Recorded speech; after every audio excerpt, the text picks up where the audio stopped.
କିଛି ଦିନର ବ୍ୟବଧାନ ପରେ ଶୀତ ଫେରିଲା, ପୁଣି ଖସିଲା ପାରଦ। କିଛି ଦିନର ବ୍ୟବଧାନ ପରେ ସମଗ୍ର ରାଜ୍ୟରେ ରାତିର ତାପମାତ୍ରା ସର୍ବନିମ୍ନ ହ୍ରାସ ପାଉଛି। ସୁନ୍ଦରଗଡ଼ କୋରେଇରେ ସର୍ବନିମ୍ନ 6.7 ଡିଗ୍ରୀ ତାପମାତ୍ରା ରେକର୍ଡ କରାଯାଇଛି। ଉପକୂଳ ଓଡ଼ିଶାରେ ମଧ୍ୟ ତାପମାତ୍ରା ଖସି ଯାଉଛି।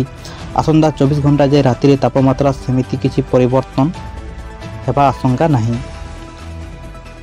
ତେବେ 3 ଦିନ ପରେ ତାପମାତ୍ରାରେ କିଛି ପରିବର୍ତ୍ତନ ହୋଇପାରେ। 2 ରୁ 4 ଡିଗ୍ରୀ ପର୍ଯ୍ୟନ୍ତ ତାପମାତ୍ରା ବଢ଼ିବା ନେଇ ପୂର୍ବାନୁମାନ କରିଛି ଆଞ୍ଚଳିକ ପାଣିପାଗ ବିଭାଗ କେନ୍ଦ୍ର।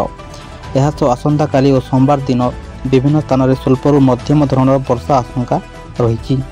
11 ତାରିଖରେ 13 ଜିଲ୍ଲା ଓ 12 ତାରିଖରେ 9 ଜିଲ୍ଲାରେ ବର୍ଷା ହେବା ନେଇ ପୂର୍ବାନୁମାନ କରିଛି ଆଞ୍ଚଳିକ ପାଣିପାଗ ବିଭାଗ। 11 ତାରିଖରେ ନୂଆପଡ଼ା, ବଲାଙ୍ଗୀର, ବରଗଡ଼, ଝାରସୁଗୁଡ଼ା, ସୋନପୁର, ସମ୍ବଲପୁର, ସୁନ୍ଦରଗଡ଼, ଦେବଗଡ଼, କେନ୍ଦୁଝର, ଅନୁଗୁଳ, ଢେଙ୍କାନାଳ, ମୟୂରଭଞ୍ଜ ଓ ବୌଦ୍ଧ ଜିଲ୍ଲାର କେତେକ ସ୍ଥାନରେ ବର୍ଷା ହେବାର ଆଶଙ୍କା ରହିଛି। ସେହିଭଳି 12 ତାରିଖରେ ଢେଙ୍କାନାଳ, କଟକ, ବୌଦ୍ଧ, ଅନୁଗୁଳ, ଭଦ୍ରକ, ବାଲେଶ୍ୱର, କେନ୍ଦୁଝର, ମୟୂରଭଞ୍ଜ, କେନ୍ଦ୍ରାପଡ଼ାରେ ବର୍ଷାର ପୂର୍ବାନୁମାନ କରିଛି ଆଞ୍ଚଳିକ ପାଣିପାଗ ବିଭାଗ କେନ୍ଦ୍ର।